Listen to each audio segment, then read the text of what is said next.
Mediterranean diets do not prevent heart attacks. This is a statement from the American Heart Association and the American College of Cardiology in the Primary Prevention Guidelines. So what gives? Everybody thinks the Mediterranean diet is so good for your heart.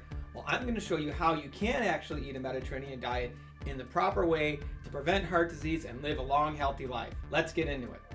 Hey everyone, I'm Dr. Stephen Lum, lifestyle medicine cardiologist. If you want to talk everything about heart health, diet, lifestyle medicine, don't forget to subscribe to my channel and turn on those notifications. Let's get into the Mediterranean diet right now.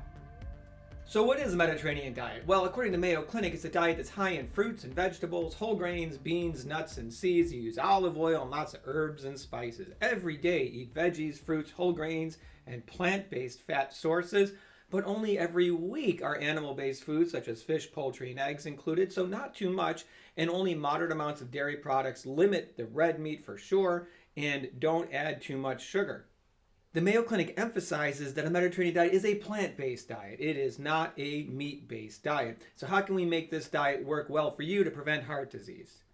So that document, the American Heart Association Primary Prevention Guidelines, say eat a plant-based diet and a Mediterranean diet. So wait, if they're saying this, that must mean it prevents heart disease and prevents heart attack, right? Well, kind of, only if you do it in a certain way, which we're going to get into.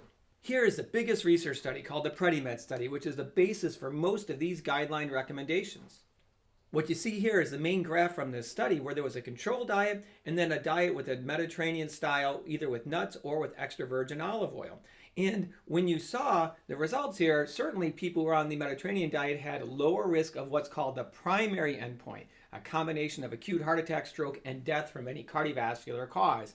The primary endpoint. But what about all these individually? Now, before we get into that, look at this shaded area. This is what we call residual risk. This is the risk of people still having one of these events, a heart attack, stroke, or dying from a cardiovascular cause. So this Mediterranean diet clinical trial didn't reduce the risk of having one of these bad events down to near zero. It just reduced it compared to the control diet. So there's still a ton of people with a lot of residual risk having events, and that's no good. We want the risk to be as close to zero as we can possibly get it. So the deal is this whole combined primary endpoint of stroke, heart attack, or death from cardiovascular causes was driven mostly by stroke. People on the control diet had a much higher risk of stroke, but in regards to heart attack, it was almost the same. When you added it all together and had all three of those, then yes, the control diet was worse and the Mediterranean diet was better with a combined endpoint. But heart attack alone really had no major difference. Now, this is way different than what we know when people follow a more strict plant-based diet, such as a Mediterranean diet in a vegetarian pattern or a complete whole food vegan pattern. This publication by Caldwell Esselstyn showed that you could actually essentially knock the risk of heart attack and stroke down to close to zero. 200 patients followed over years. The rate was 0.6% of having an event.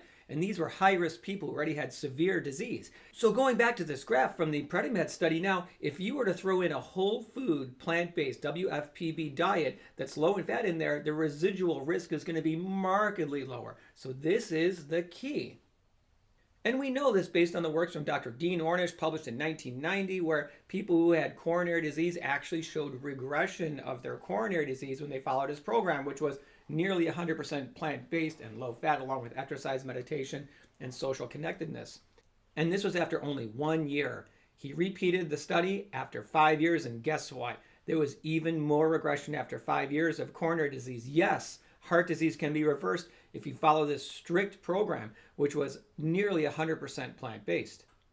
So let's get back to those guidelines. What gives here? Well, the guidelines are right. You have to keep reading. What it says is the improved outcome from the PREDIMED study was largely driven by the reduction in stroke, with no significant improvement over the control diet for mortality, overall death, or heart attack. So right there, Mediterranean diets do not prevent heart attacks unless you make it more plant-based. When they reanalyzed the study and looked at what's called a pro-vegetarian food pattern, where less meat was eaten and more plant-based foods were eaten, then there was a huge reduction in overall mortality. There you go. You got to eat a Mediterranean diet in a pro-vegetarian or as plant-based of a pattern as you possibly can.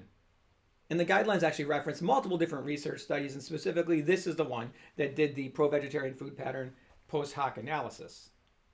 Hence, when you look at these guidelines, they emphasize first a plant-based diet, and then they talk about Mediterranean diets. We want a predominantly or exclusively plant-based diet for heart disease prevention. And this makes total sense. Based on this publication here, we know that if we can keep our LDL cholesterol under 70, perhaps around 60, by the age of 40, the risk of having a heart attack is way under 1%, same at the age of 60, and same at the age of 80. The earlier in life you get your LDL down, the better. So you're eating a Mediterranean diet, look at your LDL. How low have you gotten it? If it's not low enough, you need to eat more plant-based and reduce the cholesterol and saturated fat. Here is a great story kind of showing that same thing. My good friend Sherry Shrallo wrote this book, Staying Alive, Healing from Heart Disease. She actually followed a healthy Mediterranean diet and she exercised, yet still had a major cardiac event requiring a big heart surgery and an ICU stay. And it was a huge deal, obviously. And now she's changed over to 100% whole food, plant-based, low fat, and got a YouTube channel. She is excellent with all of her culinary skills and her recipes. Check out her channel. You'll learn a lot, find some great healthy food to eat. And don't forget to pick up her book and check it out. It's amazing. So here's how we need to think about nutrition.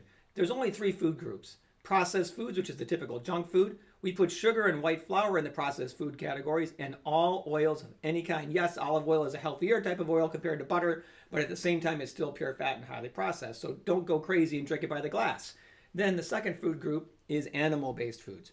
The third food group is whole plant foods. What we need to do is eliminate the processed foods. Maybe teeny bits of olive oil in some people can be tolerated, but hey, minimize that for sure. Get rid of the animal foods. Focus on eating whole, unprocessed, plant-based foods. This is what we call a whole food, plant-based diet. And according to the American Academy of Nutrition and Dietetics, they have a statement that says even if you go 100% plant-based on a whole food vegan diet with no animal products whatsoever, this is nutritionally adequate for all stages of life. You can get all macronutrients and micronutrients, all the protein you need, all the vitamins and minerals you need, as long as you keep it well-balanced, enough calories, and unprocessed. Vitamin B12, everybody should be taking over the age of 50. Not a concern whatsoever. I'm a lifestyle medicine cardiologist. I need to see it in a big picture perspective. Heart disease is preventable. Only 1% of people actually eat healthy. We have a lot of work to do. Exercise is important, but diet is absolutely critical. We need to lower our LDL cholesterol, prevent endothelial injury, and cholesterol and saturated fat in the diet. There's really no safe amount. Remember statements from the American Academy of Nutrition and Dietetics and these guidelines. Check out my video on lifestyle medicine and heart disease. You're going to learn a lot of key concepts of how you can make sure you never develop heart disease or have a heart attack or stroke. A whole food, plant-based diet, no question, is the ideal dietary pattern for heart health. So there you have it, everyone. The research is absolutely clear. A Mediterranean diet alone is not going to be enough to prevent heart disease unless you make it at least pro-vegetarian. And the more complete vegetarian or complete whole food vegan you make it, the better you're going to be. Every situation is different. Look at your LDL cholesterol. Make sure you don't have any inflammation going on. Try your best to keep it as plant-based as you possibly can. Well, don't forget to subscribe to my channel. I really hope you like this video and find this helpful. My goal is to keep you healthy, educate you, make sure you don't have a heart attack or a stroke, live long, and live well.